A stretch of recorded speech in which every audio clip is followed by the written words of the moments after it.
बिस्मिल्लाहिर्रहमानिर्रहीम। मेरे मोहतरम भाइयों और मेरी प्यारी बहनों, अस्सलामु अलैकुम। अगर आप किसी परेशानी में मुब्तला हैं, कोई हाजत है या रिस्क की तंगी है या कोई घरेलू मसाइल हैं, कोई बीमारी है या शादी ब्याह का मसला है, तो यकीन जानिए आज का वजीफ़ा आपके लिए है। अगर मैं आपको बताऊं कि सिर्फ 3 तस्बीह, एक छोटी सी दुआ पढ़ने से अल्लाह ताला आपकी हर जायज़ हाजत पूरी फरमा सकते हैं। ये एक ऐसा वजीफ़ा है जो ना सिर्फ आसान है बल्कि इसके बेशुमार रूहानी फ़वाइद हैं।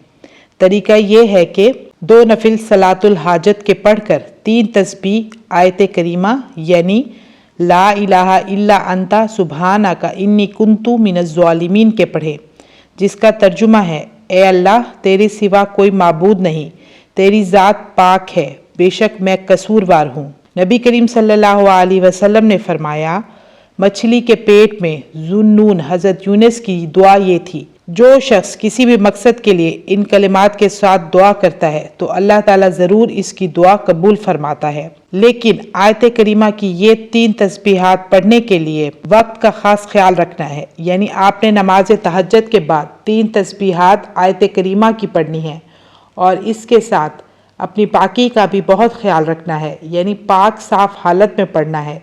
ये अमल आपने 41 दिन करना है। अगर ख़वातीन को पीरियड्स का इशू है तो वो पाक साफ होकर जिस दिन से छोड़ा हो वहीं से शुरू करें।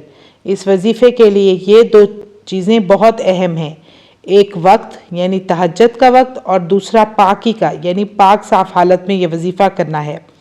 इंशाअल्लाह 41 दिन ही में आपका मसला हल हो जाएगा। आयत करीमा हम सब जानते हैं, लेकिन हम इस आयत से फ़ायदा नहीं उठाते। जिस्मानी सफाई के साथ साथ दिल की सफाई को भी मद्देनज़र रखें। अपने दिल में किसी के लिए बुग़्ज़ कीना ना रखें। अल्लाह ताला नियतों को देखते हैं और दिल की सच्चाई को भी। मेरी अल्लाह से ये दुआ है कि वो हम सब की जायज़ हाजात को पूरा फरमाए। आमीन या रब्बल आलमीन। तो व्यूअर्स, मुझे दीजिए इजाज़त।